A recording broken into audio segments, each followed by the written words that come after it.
8h36, notre invité Benjamin Haddad, ministre chargé de l'Europe. Bonjour. Bonjour. Merci d'être avec nous. On va revenir évidemment sur la déclaration de politique générale de François Bayrou, mais nous allons parler d'Europe, évidemment. Nous allons parler du monde. Elon Musk et Donald Trump, surtout Donald Trump et Elon Musk. Nous allons parler de l'Algérie et de la guerre entre l'Ukraine et la Russie. Ça nous concerne évidemment. Benjamin Haddad, les retraites, ni annulation, ni abrogation, ni gel, ni suspension de la réforme, mais le chantier est rouvert. C'est bien cela, comprendre une mission flash de la Cour des comptes sur le financement, ensuite des négociations entre les partenaires sociaux, un conclave, négociations sur tous les sujets, sans tabou, c'est ce qu'a dit François Bayrou. Donc si accord, très bien, si pas accord, on reprend la réforme Borne, c'est bien cela. Oui. Voilà, j'ai bien résumé. Écoutez, ce qu'on a entendu hier, je pense, de la part du Premier ministre, c'était un discours d'apaisement, volonté d'unité, de dialogue, à un moment où on voit que notre pays, et surtout notre classe politique, notre Parlement est fracturé, on a des divisions, les Français veulent de la stabilité, et François Bayrou a proposé au fond un discours de la méthode. Dans cette période inédite de notre vie politique, où on a besoin de trouver des compromis, d'avancer ensemble, on remet sur la table sans tabou, avec en même temps l'honnêteté de dire que sur le système de retraite, effectivement il y a des déficits, et donc il faut qu'on soit capable de répondre à ces déficits pour sauver notre système de retraite par répartition. C'est pour ça que moi, en tant que député Renaissance, non seulement j'ai voté, mais j'ai soutenu activement cette réforme des retraites, aussi parce que si on veut pouvoir financer nos services publics, si on veut pouvoir continuer à générer de la croissance, à générer des investissements, eh bien, il faut travailler plus et plus longtemps. Mais là, François Bayrou a décidé de faire confiance. Il fait confiance aux partenaires sociaux pour se mettre autour de la table, pour avoir une réflexion sur le fait de réouvrir. Bon, et surtout, il cherche une voie pour ne pas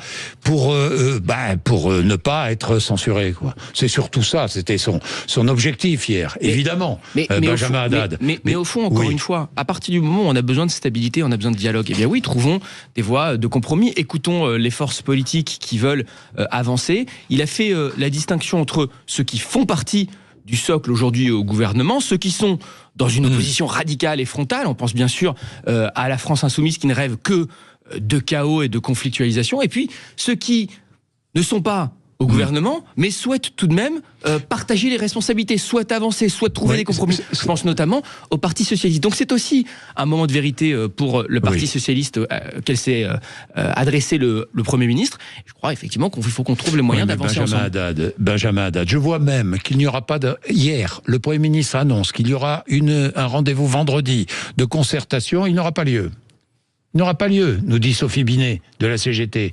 Il n'aura pas lieu vendredi. Vous confirmez, il n'aura pas lieu vendredi ? Alors, j'ai pas d'informations sur ce rendez-vous de vendredi, mais ce que je vous dis, c'est qu'encore une fois, ce qu'a dit le Premier ministre, les partenaires sociaux, à qui il fait confiance, maintenant, l'opportunité pendant 3 mois de se mettre autour de la table et de trouver des solutions. Encore une fois, c'est cette méthode d'apaisement, cette méthode de dialogue, en se disant la vérité. C'est pour ça qu'il y a aussi la mission flash sur la question du déficit, parce que il faut qu'on parte aussi quand même d'un constat, exactement, des chiffres, d'un constat de vérité. On a ce système de retraite par répartition, qui est un système de solidarité intergénérationnelle, mais qui évidemment, quand vous avez une démographie changeante, quand vous avez, et c'est une chance, des Français comme nos voisins qui vivent plus longtemps, et qui font moins d'enfants, donc on a moins d'entrants dans la vie active. Et qui paiera les futures retraites c'est exactement la question que l'on va poser. Nos voisins européens, puisque vous le savez, je voyage beaucoup en Europe, travaillent souvent plus longtemps, d'ailleurs plus longtemps que nous, même quand on a fait la réforme de 64 ans. Mais encore une fois, on est dans cette situation politique inédite où il faut trouver les voies du dialogue et du compromis.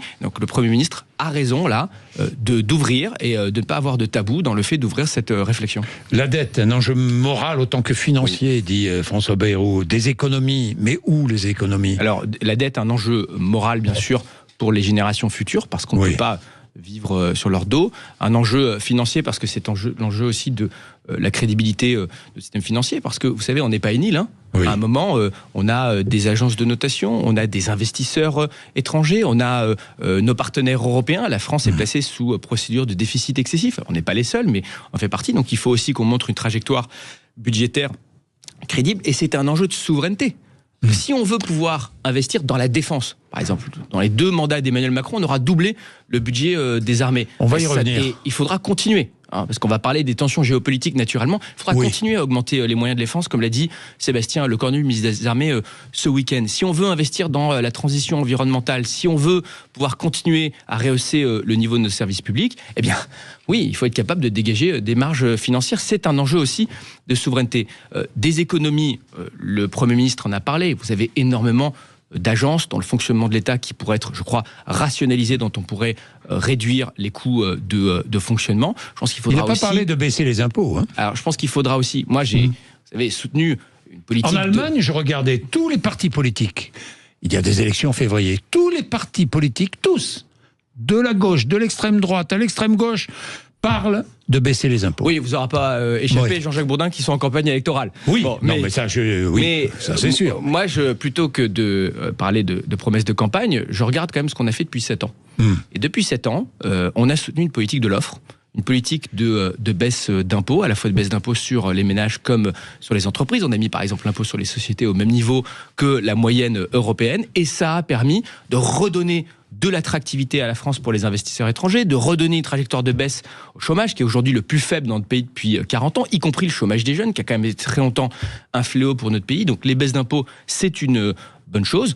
Maintenant, ça veut dire aussi donner une trajectoire de baisse de déficit et de la dette. Donc ça veut dire faire des économies ici dans le fonctionnement de l'État. Bien, Benjamin Haddad, parlons de Trump, investiture lundi. Donald Trump, vous avez vécu à Washington, vous connaissez bien les États-Unis. Vous avez vécu tout le premier mandat de Trump. Ouais. Trump, oui, voilà. Trump qui veut pas annexer, on ne sait pas trop ce qu'il veut faire avec le Groenland. J'ai vu le Danemark qui est prêt à entretenir des relations plus étroites avec les États-Unis. Trump au Groenland, comme Poutine en Ukraine, ce sont deux impérialismes à vos yeux? Il y a un retour à une forme de géopolitique du 19e siècle. C'est de l'impérialisme, non? Oui, de l'impérialisme, des rapports de force très brutaux, une forte de volonté de conquête qui, là, en plus, est appuyée sur la technologie du 21e siècle, l'utilisation du numérique, des réseaux sociaux. Et à un moment, ça pose quand même la question du réveil stratégique des Européens. On le dit depuis déjà suffisamment longtemps, on le sait. On voit déjà que les Américains sont en train de tourner le dos à l'Europe. Déjà, Barack Obama nous avait alerté quand il parlait de pivot vers l'Asie. On voit une forme de repli aussi protectionniste. On a vu d'ailleurs l'administration Biden le faire. Quand l'administration Biden, sans aucune concertation avec les alliés européens, fait l'IRA, c'est-à-dire le plan d'investissement massif dans son industrie, ça se fait au détriment de nos entreprises, de nos industries. L'administration Biden, elle poursuit aussi des tarifs douaniers contre l'Europe et contre d'autres partenaires qui avaient été imposés par l'administration Trump. Donc soyons pas naïfs, donnons-nous les moyens de nous défendre, le cas échéant d'assumer des rapports de force. Donc renforçons notre défense européenne. Alors renforçons notre défense nationale. C'est ce qu'on fait. Donc on augmente, et nos voisins le font aussi, on augmente nos budgets de défense pour devenir plus souverains et se donner les capacités d'agir. Et puis investissons aussi dans les coopérations européennes, trouvons les moyens de financer aussi la défense européenne. Mais comment se fait-il? Tout le monde, enfin beaucoup de responsables politiques demandent jusqu'à l'interdiction, par exemple, de X en Europe. Mais comment et pourquoi l'Union européenne est-elle incapable d'avoir son propre réseau social? Pourquoi? Alors, et là, vous posez vraiment une question qui m'intéresse beaucoup. Parce que, bon, il y a le fait de faire respecter nos règles, effectivement. Si vous avez un réseau social qui arrive en Europe et qui veut faire des deepfakes, c'est-à-dire qui veut laisser prospérer des vidéos fausses et qu'on puisse pas modérer les contenus, du racisme, de l'appel à la violence, là, effectivement, il faut faire respecter des règles. Mais après, en effet, moi, je trouve que ce qui se passe avec Elon Musk, c'est aussi un révélateur du fait qu'en Europe, on a mis beaucoup l'accent sur la régulation, sur la norme, sur la bureaucratie, et pas assez sur l'innovation, sur le soutien à nos entreprises et à la compétitivité. Et sur tout un tas de secteurs, du numérique aux réseaux sociaux, en passant par l'intelligence artificielle, où on a 10 fois plus d'investissements qui se font aux États-Unis qu'en Europe, eh bien on est à la traîne. Mais qu'attend-on? Alors, là, c'est ce qu'avait révélé le rapport de l'ancien gouverneur de la Banque centrale italien, Mario Draghi, qui avait parlé du décrochage industriel. Il avait vu juste, Draghi. Alors, il a vu totalement juste, et nous, c'est un constat que l'on partage, sur le fait qu'il faut libérer l'investissement en Europe, et donc il faut faire confiance à ceux qui prennent des risques, à ceux qui veulent créer des entreprises, leur donner les moyens. Quelle initiative est prise aujourd'hui dans le domaine de l'intelligence artificielle ou dans le domaine des réseaux sociaux? Alors, sur ce qu'on va faire, nous, c'est qu'il y a il y a un chantier vraiment qui va de l'union des marchés de capitaux à l'union bancaire, ce qu'on va pousser, c'est-à-dire faire en sorte que des entreprises puissent plus facilement se financer, plus facilement croître, se développer au niveau européen, simplifier. Il y a beaucoup de normes qu'on a mis ces dernières années, on est allé un peu loin. Je vous donne un exemple. Quand je vais voir des PME françaises, elles me parlent de la CSRD. La CSRD, c'est un texte où on leur demande de remplir un fichier, c'est du reporting, de tous leurs fournisseurs. Premier fournisseur, le fournisseur du fournisseur, le fournisseur du fournisseur du fournisseur, pour voir leur empreinte carbone. Donc la charge administrative et la paperasse est insupportable. Et en plus de ça, nous, pardon d'être un peu technique, nous on l'a transposé dans le droit français, on a 17 pays européens qui ne l'ont pas encore fait. Donc vous vous retrouvez avec des problèmes de concurrence déloyale au niveau européen. Sûr. Donc la vision aujourd'hui du président de la République et celle qu'on pousse au niveau européen, c'est de dire maintenant, il faut simplifier, il faut mettre l'accent sur l'innovation plutôt que sur la bureaucratie. Et moi, je vais faire ce travail aussi au niveau français. Vous savez, hier, le Premier ministre a parlé des cahiers de doléances des Gilets jaunes. Eh bien, moi, je vais envoyer une forme de questionnaire à des centaines d'entreprises, mais aussi de représentants, de syndicats. Je pense à la FNSEA, aux jeunes agriculteurs. Et on va faire des cahiers de doléances européens. Et on va leur demander très concrètement qu'est-ce qui marche pour vous et que vous aimeriez voir plus développé au niveau européen, et qu'est-ce qui au contraire est une norme excessive, qu'est-ce qui au contraire vous complique la vie. Je suis pro-européen, je considère que la France se porte mieux quand elle est influente en Europe et quand l'Europe est capable de défendre ses intérêts, de défendre sa sécurité, de se protéger. Mais je veux précisément que pour nos concitoyens, nos entreprises, nos agriculteurs, que l'Europe soit un atout et non pas un emmerdement. Et donc c'est pour ça qu'on fera ce travail avec des centaines, encore une fois, d'interlocuteurs, de doléances européennes, pour voir comment on peut mieux porter leurs préoccupations au niveau européen et faire en sorte que l'Europe soit vue, encore une fois, comme une opportunité pour tous ceux qui veulent prendre des risques et tous ceux qui veulent travailler dans le pays. Benjamin Haddad, est-ce que l'Europe va créer son propre réseau social ? Mais c'est pas, vous savez, le problème, c'est pas un bureaucrate de la Commission européenne de créer le réseau social. Vous savez que certaines entreprises, je sais pas, il y a des initiatives européennes pour aller concurrencer les grands réseaux sociaux, ou chinois ou américains. On a des acteurs qui se lancent dans les réseaux sociaux, on a des acteurs qui se lancent dans l'intelligence artificielle, on a des startups qui se lancent dans le spatial. Ils ne comptent pas pour l'instant. Mais vous avez raison. Encore une fois, c'est pour ça qu'il faut leur donner les moyens de réussir. Quand je vois Musk, alors attendez, quand je vois Musk, je vois effectivement quelqu'un qui aujourd'hui s'ingère dans nos démocraties en amplifiant des discours comme ceux de l'AfD avec ses algorithmes, mais je vois aussi l'industriel qui disrupte, si vous me permettez le terme, des industries comme le spatial ou le véhicule électrique. Et là, je pose la question, où sont les Elon Musk européens ? Comment on donne les moyens de réussir quand on voit dans le spatial le décalage entre le nombre de lancements de SpaceX aux États-Unis et ceux d'Ariane 6 en Europe. On ne se donne pas là les moyens de réussir. Donc ça veut dire, encore une fois, ça veut dire faire en sorte qu'on ait du capital risque et qu'on ait des investisseurs. Ou je ne sais pas, c'est... Mais oui, c'est ce que je vous dis. Non, mais précisément, c'est qu'on pousse là aujourd'hui au niveau européen toutes ces initiatives de la simplification des documents. Donc là, sous l'impulsion de la France, la Commission européenne va bientôt proposer un texte de simplification de toutes ces normes dont je vous ai parlé, qui sera présenté dans les prochaines semaines. Dans les prochaines semaines, elle présentera aussi un paquet compétitivité qui posera les questions, encore une fois, de l'union bancaire, de l'union des marchés de capitaux, de faire en sorte qu'on puisse avoir des investisseurs en capital risque qui soutiennent les entrepreneurs. Ça doit être vraiment, encore une fois, la priorité de l'Union européenne. Bien, l'Algérie, est-ce que le régime du président algérien Tebboune est antisémite ?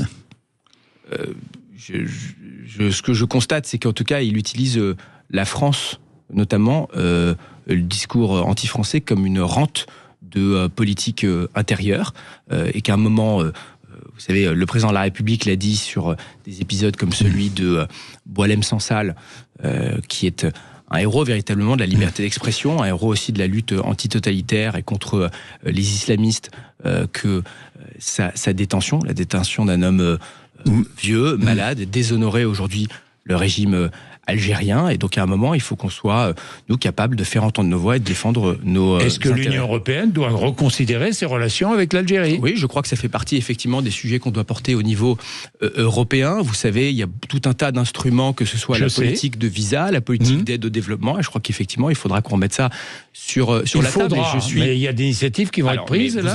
Vous avez entendu ce qu'a dit, par exemple, le ministre de la Justice, qui a proposé, Gérald Darmanin, qui a proposé une remise à plat de la question des visas diplomatiques. Vous avez entendu aussi ce qu'a dit Bruno Retailleau. Moi, je le soutiens. D'ailleurs, je voudrais préciser quand même sur l'Union européenne, au-delà simplement de la question de l'Algérie, il faut clairement aussi, alors c'est ce qu'on pousse, si je peux vous détailler un peu plus, que l'Union européenne soit capable de maîtriser ses frontières et de maîtriser sa politique migratoire. C'est attendu par une immense majorité des citoyens français comme européens. L'Italie a eu raison de prendre les mesures qu'elle a prises. Alors, Benjamin Haddad, regardez les chiffres.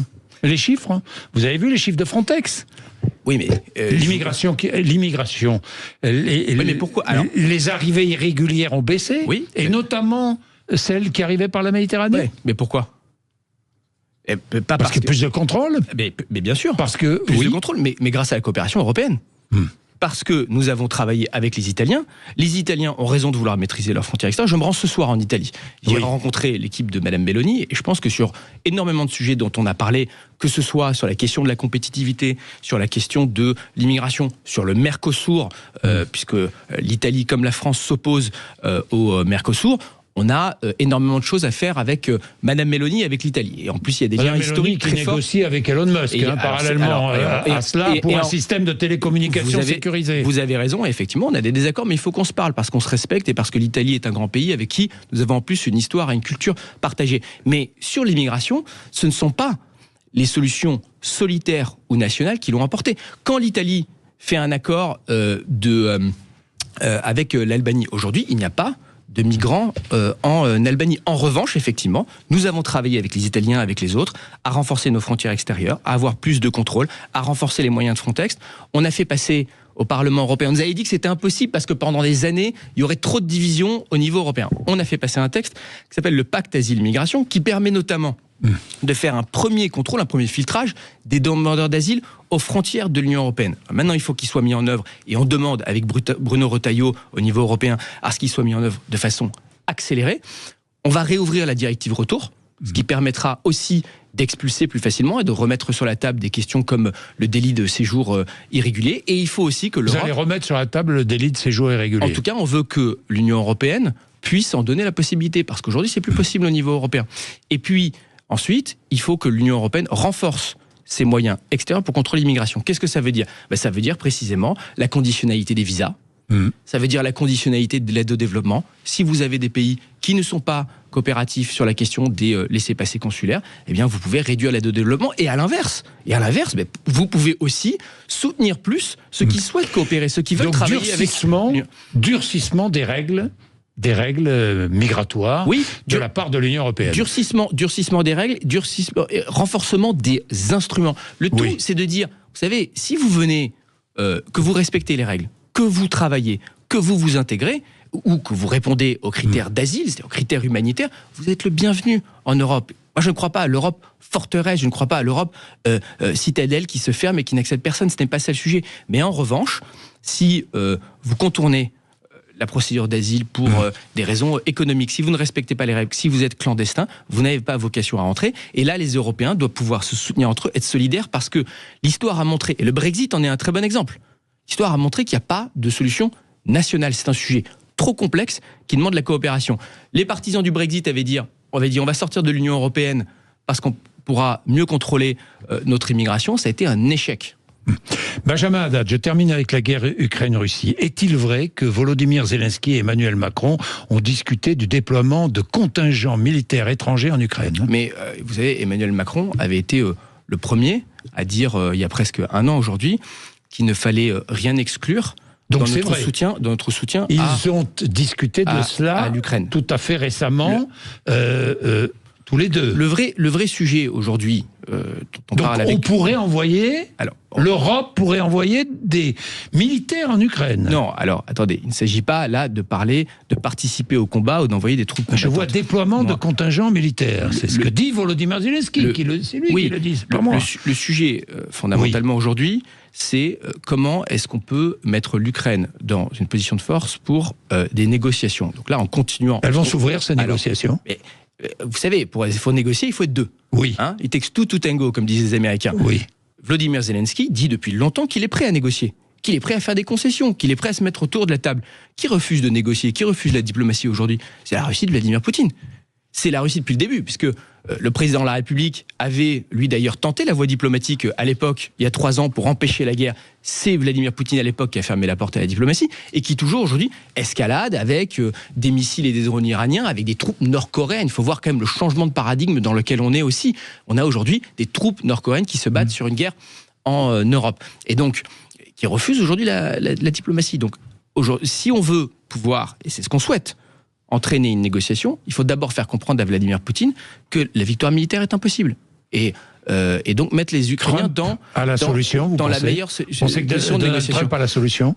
Nous, et le président a invité Donald Trump et Volodymyr Zelensky, et à cet égard d'ailleurs la bonne relation qu'il a nouée avec Donald Trump lors du premier mandat est utile. Ils se sont rencontrés en marge de Notre-Dame, et fondamentalement ce qu'on dit aux Américains, c'est encore une fois, il n'y a pas de solution simple et rapide. La solution, c'est de mettre Zelensky, Poutine, Trump autour de la même table. Mais pourquoi pas? Mais encore une fois, si avec aussi un représentant européen. Est-ce que ça, c'est en préparation?